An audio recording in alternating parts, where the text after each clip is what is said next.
Hello friends, welcome to Psychology Planet. Today I'm going to be talking about the basic facts behind psychological counseling. Did you know that a counseling session is a result of a cooperative interaction between both the client and the psychologist? It is not a one-man show where the psychologist alone shines. Let's hang on for more details.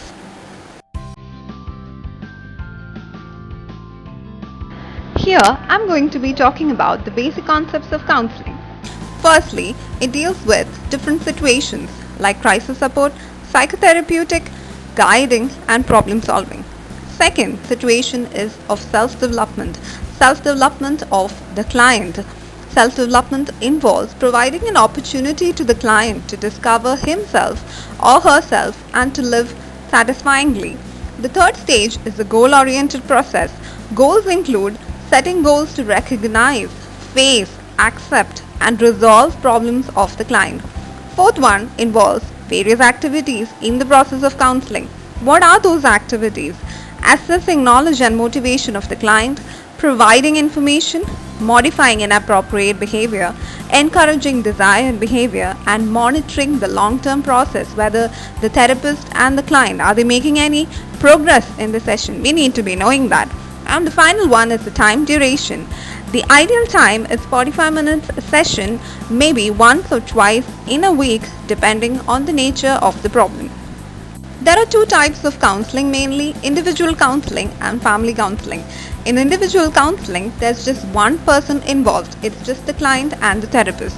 Whereas in family counseling, the patient and his or her family is involved. So the therapist will be talking to all the family members along with the patient. Family counseling is an effective way to help family members understand their problems and make positive changes in their lives. The main problems that can arise in a family are the ones mentioned here. Parent-child conflict arising due to faulty parenting skills, then there's elder abuse, separation and divorce, etc. Key principles for counseling. Two-way process. What does it mean? It means that it requires the active participation from both the counselor and the client. They both should take up reciprocal complementary roles. Goal-directed. What does it mean by that counseling is goal-directed? Of course, there has to be goals because we are here to find a solution. The counselor shares his or her knowledge and the client should learn to apply that knowledge to his or her life in order to solve his or her problems. The third stage is the client-centered stage. What does it mean by that counseling is client-centered? It values the rights of the client. The needs and views of the client have to be respected.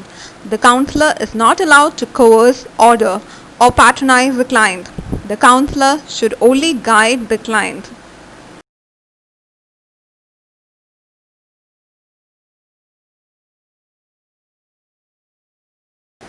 Key factors for success. There are 4 key factors or 4 key steps to being successful in the counseling process. First one is willingness. Many clients who may require counseling either will not seek it on their own or they are not willing to make any recommended changes. They want their significant others to change or they want their environment or circumstances to change, but they are resistant to work and bring about those changes themselves. Seeking help and making changes in life requires courage, and if the client is willing to be different, he or she can adapt to the changes. The second one, of course, is motivation. When an individual has both the willingness to improve and the motivation to do so, they have half of what it is required to succeed in the counseling process. The third one is commitment, of course. People tend to be impatient with the personal growth process and want things very fast to take place, just immediately. The counseling process requires time and commitment from the client. Without these 2 characteristics, I guess many will just hurry into what they think is a viable solution, but eventually will discover that actually the problem has not been resolved at all. Of course, the final one is faith. Clients need to realize that a certain amount of trust needs to be possessed in a well-trained counselor, or at least explore their lack of trust issues with the therapist in the beginning phase of counseling. There are many counseling skills, but the basic skills involve attending, responding, and personalizing.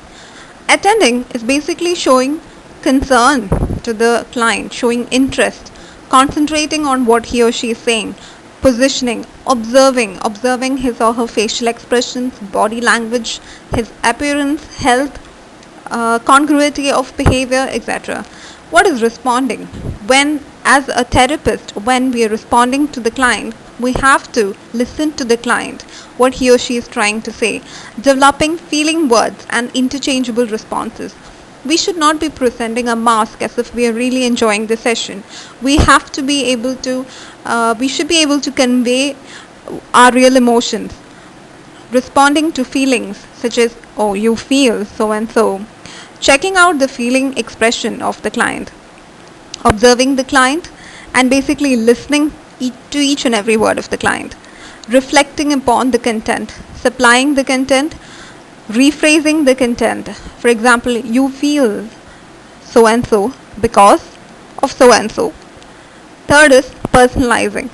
What is personalizing meaning? You have to personalize the content, the client's content, that you really understand the meaning of what he or she is saying.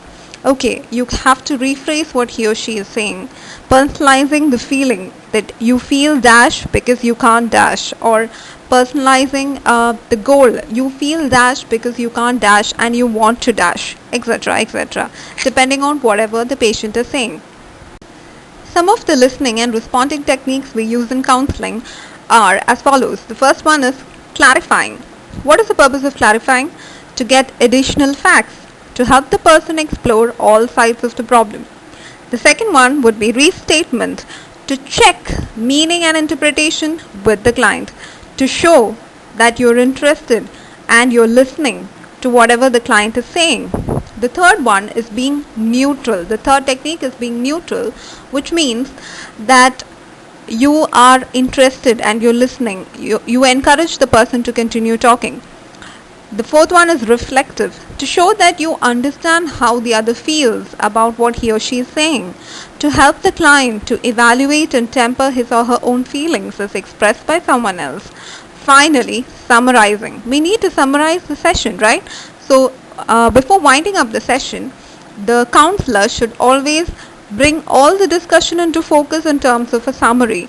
This serves as a springboard to discussion of new aspects of the problem and to make sure that the client has understood all the facts and all the features of the counseling session.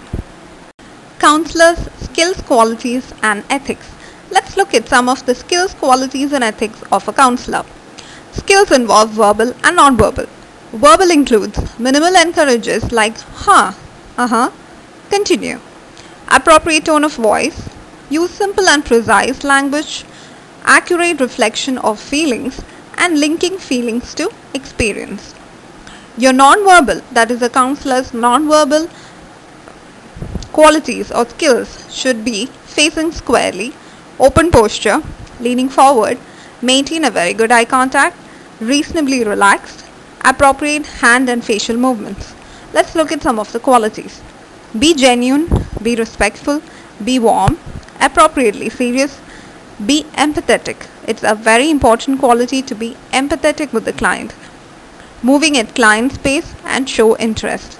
Showing interest is very important because clients are also smart. They can catch you if you're not interested or if you're not listening to them. The ethics, acceptance, non-judgmental attitude. Clients may have very serious and shocking things to reveal to you, but still be non-judgmental and don't misbehave with them. Controlled emotional involvement, purposeful expression of feeling, maintain individuality and professionalism, and a very important ethic is to maintain confidentiality. You are not required to share the client's information with anybody else unless it is very important. We will look at what confidentiality is in the next slide. What does it really mean? It means that anything discussed during a counseling session is held as private and not discussed anywhere else. The information cannot be given to anyone or any agency unless the client has given permission, provided he or she is above 18 years of age. If he or she is a minor, the counselor needs to take permission from his or her parents, that is the client's parents, provided he or she is a minor. Although the counselor can give or can reveal the information under certain circumstances. Let's look at those. If it is necessary to protect a child from harm, both physical and psychological, if it's necessary to protect someone's life or health or property, if the information may prevent a crime involving violence or threats of violence, or report a crime involving violence, if the information will assist a lawyer independently. Like, share and subscribe my video so I'm encouraged to bring more such videos for you. Thank you.